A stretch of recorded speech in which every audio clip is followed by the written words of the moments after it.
Glad to have you join us on another edition of Health Options. I am Rabi Abdallah. Nigeria has faced flooding in recent years with hundreds killed and thousands displaced. The National Emergency Management Agency, NEMA, announced that over 100 people have died due to floods in parts of the country following heavy rains that caused the rivers Niger and Benue to overflow. The phenomenon has led to the declaration of national disaster in the worst hit states of Kogi, Niger, Delta, and Anambra, while 8 states comprising Taraba, Adamawa, Kebbi, Edo, Rivers, Benue, Kwara, and Bayelsa are being monitored. Communities affected by flood become highly vulnerable to health challenges such as cholera, typhoid, and diarrhea. This edition of Health Options takes a look at the country's preparedness in mitigating the impact of flood on the health of those living in affected areas. Our complementary segments, Nature's Corner and Health Tips, will dwell on things victims of flood should know and do to get protected against diseases that are synonymous with flood, as well as how the body's immune system can be boosted the natural way. It's all about your health and the various options you could benefit from.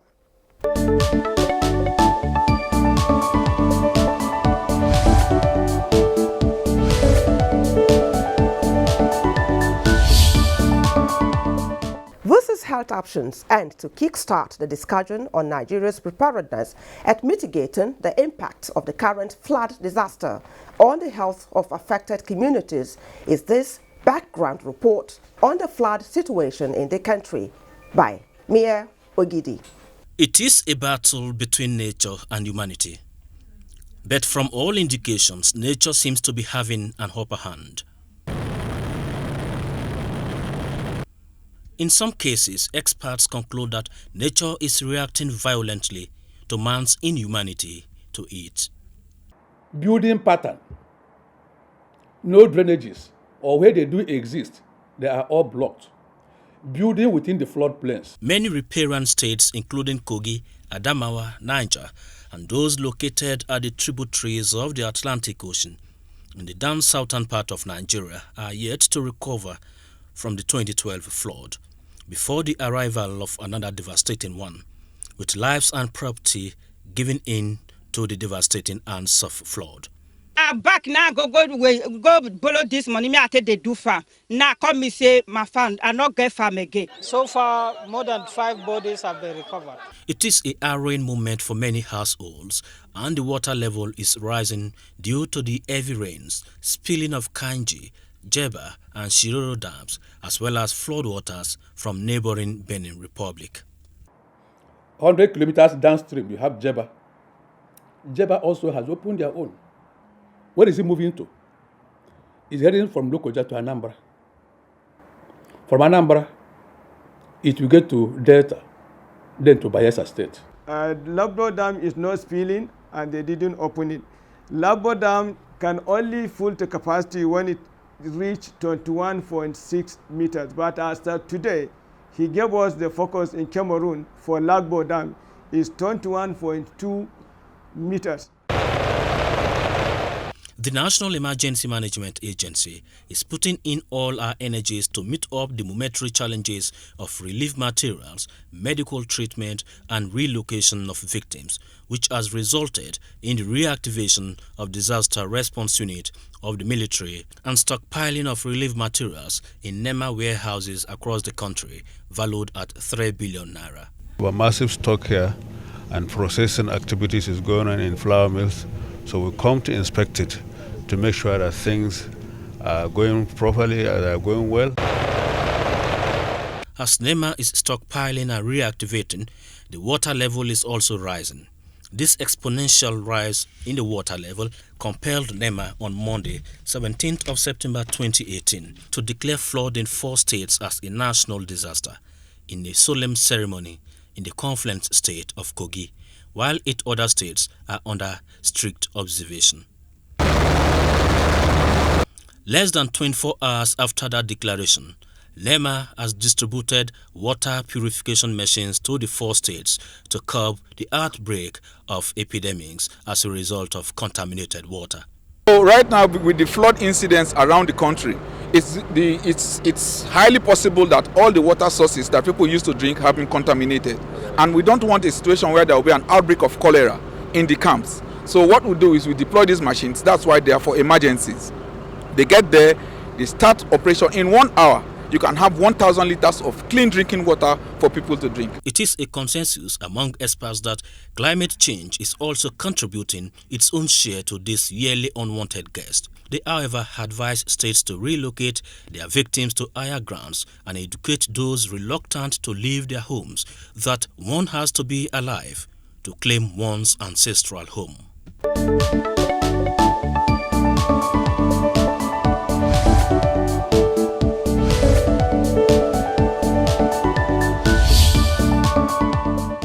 Many thanks, Mia. With me in the studio to discuss the current flood and what is being done to mitigate its impact on the health of those in affected areas is Dr. John Oladejo. He is the head of Health Emergency Preparedness and Response with the Nigeria Center for Disease Control and CDC. Welcome to Health Options, Dr. Oladejo. Thank you for having me. Yeah, this is really not the best of time for us as a people, talking about the ongoing flood disaster. And as we all know, we had something that could be said to be similar in 2012. Yes. I want to believe you were part of the team then. So what was it like then, so that you could easily make a comparison between what obtained then and what is happening at the moment? Okay, thank you very much. In 2012, we were not prepared as we have today. As health-wise? Yes, health-wise. Okay. In 2012, the Nigeria Center for Disease Control was just coming up, and we are just forming gradually. So, and it was at that particular period that this flood came. Although we still have our leadership that summoned all the necessary machineries in motion, but we cannot compare that period with this period. This period, we now have a public health institute who is well situated, who has the mandates, has all the necessary machineries in motion, and we are ready for this flood. Okay, let me just cut you there. We know that it's a phenomenon that has taken its toll on the agricultural sector, transport, and let's us into just exactly how it affects the health of individuals. Yes, when you talk about flood, we know the consequences of it and the impact of it on the health of the community. The water are not hygienic, and it moves into the house. And at that particular period, if people use it to prepare their food, they will be highly contaminated, and they can have any of these diseases. So we are talking about having a sort of bacterial diseases like cholera, and they can equally come down with any of these waterborne diseases like typhoid, as we have already said previously. Then malaria is another area that this community will be exposed to, and other diseases like diarrhea. So we in NCDC, we have actually prepared ourselves in terms of capacity building. We were in Akwanga last week, training all our rapid response team in readiness for any eventuality. So we are collaborating with Federal Ministry of Health as well as NEMA. We had a meeting yesterday, which was summoned by the Honorable Minister, on the preparedness of each of these agencies. So at our own part, they have known that we are ready in terms of capacity building, in terms of deploying rapid response team to all the affected states, and we have all the necessary stock in stock, but we don't have enough. So the only thing that we don't really, need now. When you said you have the necessary stock, what exactly are we talking about? Stock, these are the consumables. Okay. We are expecting maybe we have some outbreak of some diseases.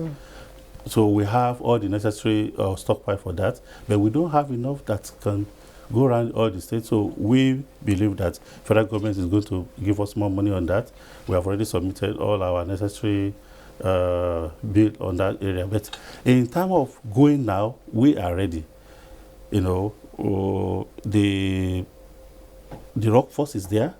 Then our corporate risk communicators, they have already put advisory on our website, and we have sent it to all the states. These advisories is just telling us of what we expected to do for each of the community by the states. You know, we are talking about the diseases that may arise from there that they will experience, like diarrhea, so like fever. So we have said that if anybody has those symptoms, they should go to the nearest facility. People should not use that water to drink. They should not use that water to prepare food. They should not use that water to, you know, for brushing. So they must use clean water. And never has actually prepared camps, schools, where people will go if they are actually affected by flood. So they are already moving them to these places. You know, I'm more interested in health consumables now, because what the ordinary Nigerian will want to hear is that, oh, you have what do you call it, drugs that can easily halt the spread of cholera, typhoid, and all of that, so that we don't, you know, we have epidemics on our hands. Yes, that's what I'm saying, that we have all those in stock, and we are ready to position them in those communities. The affected areas. The affected as we speak now. Yes. You have those things ready. We have them ready, although they are not enough, but we still believe that we are going to procure more. Yesterday. How soon will that be? Because the rains have not ceased. The rains are still here. As I speak to you now, I'm supposed to be in the Ministry of Health to work with them and give them all the necessary essential drugs. So they are already preparing it to get all those things ready. All the materials for all the drugs, and for the malaria drugs, you know, we have malaria elimination program. The national coordinators has been involved, and all those drugs are already, you know, in place. So all what we are going to do now is to deploy them to the state. Okay, I'm aware of the fact that there's been reported cases of cholera outbreak in some states. Yes. Has this anything to do with the flood? Oh, no. We have been having some outbreaks, like in Bauchi, we had some outbreak, and our RRT has been there. They were able to contain it. They were able to work with the states, Ministry of Health, work with the local government to ensure that they have mitigated that. So that one doesn't have anything to do with the flood. That one was just a result of the seasonal outbreak we used to have, and that one has been taken care of. Okay. We have enough workforce. We have enough stockpile for the mitigation of the harbor. You just said earlier on, that the health consumables available at the moment are not sufficient. They are simply not enough. Yes. So are we saying here that beyond what government is capable of doing, that there's the need for other people to come in? Yes. So that we really can't say what tomorrow holds. We have all our health partners, and they have actually come in to assist us in that area. And government is already on top of the game, so providing all the necessary funding for that. Okay. Because we are looking at the health sector aspect of it. So we are going to have rapid assessment when we get there, and then we are going to look at what they have, and then bring in more to be able to, ensure that we mitigate whatever that is coming. But we are preventing. We are proactive. Unlike before, where we are actually reactive. But this time around, we are ready to face it. What about in the area of sensitization? How much information do those victims have? Yes. I mean, the populace in general. How much information do they have? Yes, I told you that we have what sent... What sort of enlightenment are you providing? I told you that we have sent advisory notes to all those states. That advisory note contains 10 key messages that are going to be disseminated to the states, the local government, and the community level. So our risk communication experts, risk communication experts, they are already on top of the game, and these materials are going to be delivered at the community where we believe they will be affected. Because as we are speaking now, we have started having the flood, but not as big as we had in 2012. But we are envisaging that we will have more than that. That's the reason why we have done all this background to be able to ensure that minimal people will be affected. Okay, can you just give us an insight into a few of those key messages you're sending out? I've been I've been saying it along, that one of the messages was that people should not use the contaminated water to prepare food. They should not use it to bath. They should not use it to brush their teeth.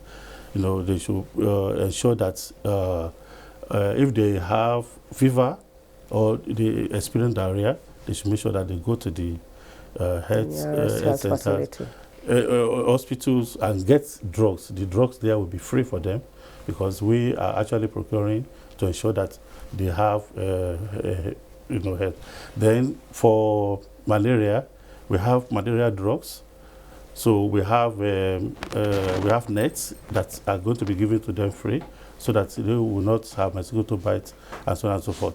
So all these are being packaged on the advisory note and are being sent to all the states of the Federation. Okay, let's take us back to 2012. What would you say was that most critical challenge you had in terms of disease outbreak? What should we be more worried about in terms of disease outbreaks? Yeah, in 2012, we didn't have enough workforce.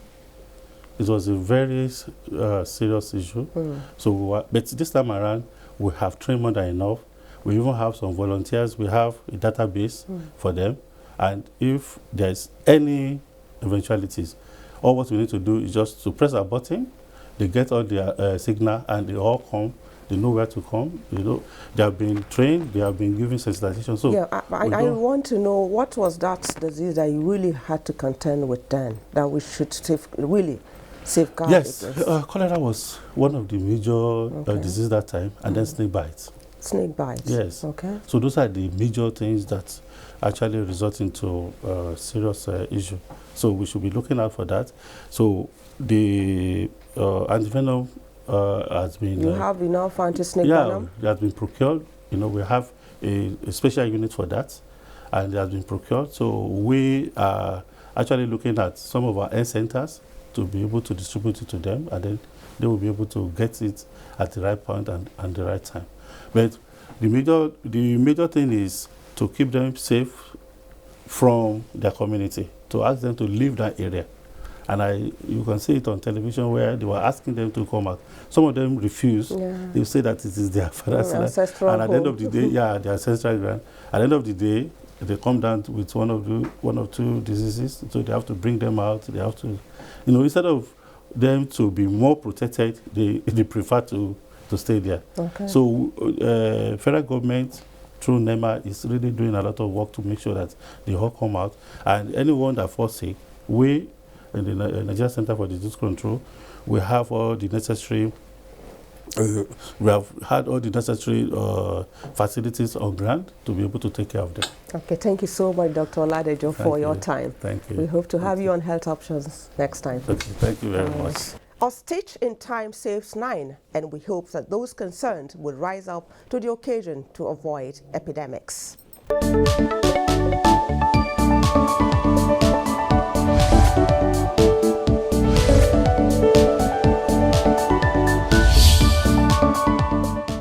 You will agree with me that things get better when everyone is alive to his responsibilities. At times like this, the individual is also expected to prioritize safety, especially when it comes to keeping diseases at bay. Check out our health tips on how to avoid diseases that could be contracted due to flood. If they are being provided with those relief materials, especially when they are being moved to the camp, where they in a safer place, they are supposed to make sure that they make proper use of their toilet facility. They are not supposed to defecate outside. Equally, those women that have hygiene issue, menstrual hygiene issue, need to be put in place. They need to distribute their sanitary pad, how to dispose it properly. Those that have kids, they need to make sure that their kids are well catered for personal hygiene. make sure that they take their bath regularly and also hand washing is very key. After defecation, you need to wash your hand with soap and under running water.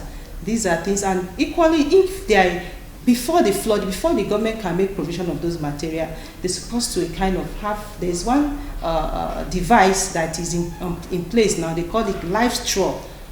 Before, if they want to drink water, they can use that live straw.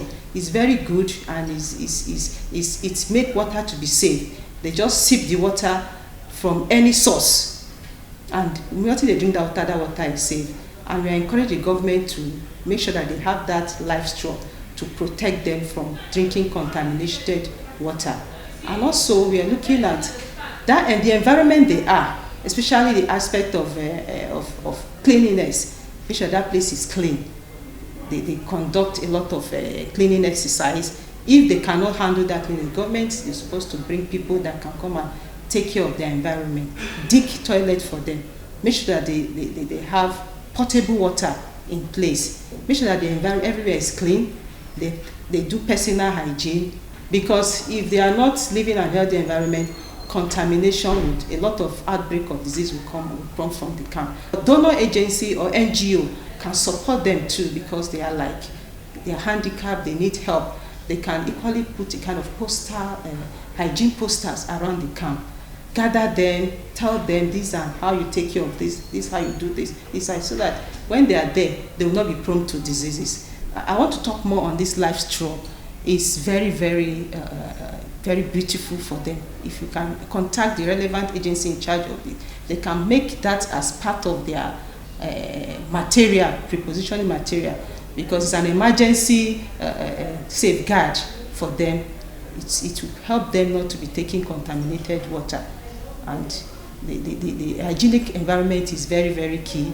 And also, if you are doing sensitization, you need to make sure that the facility that is being provided, they use it without cost, so that it will not cause harm to themselves.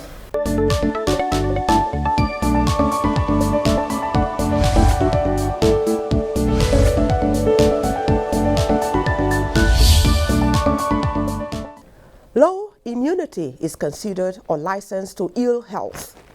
How you can boost your immune system the natural way is our focus on today's Nature's Corner.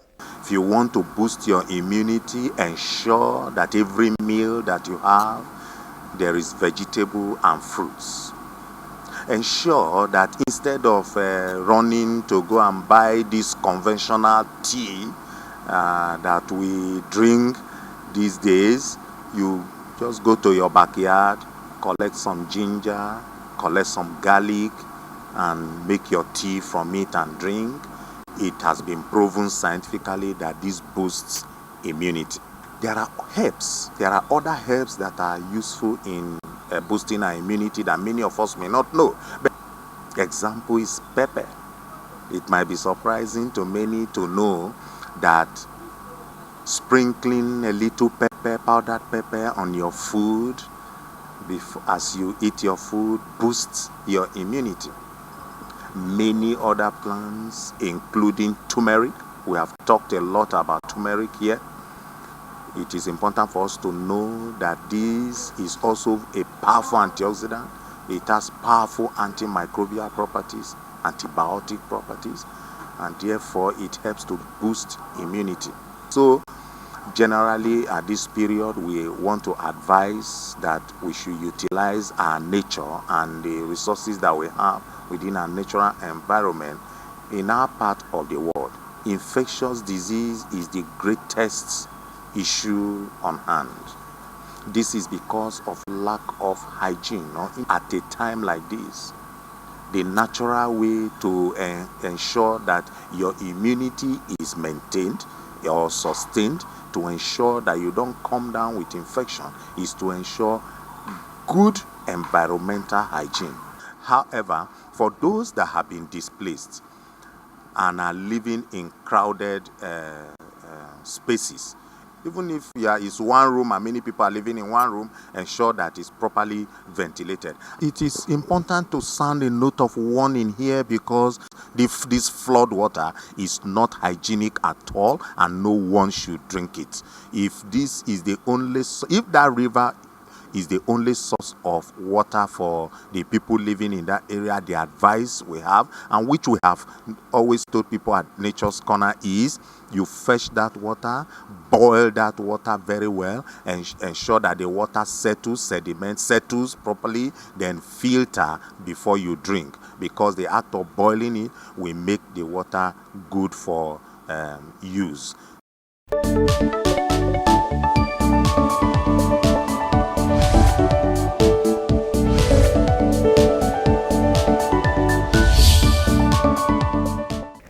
Moderation in whatever you do is important.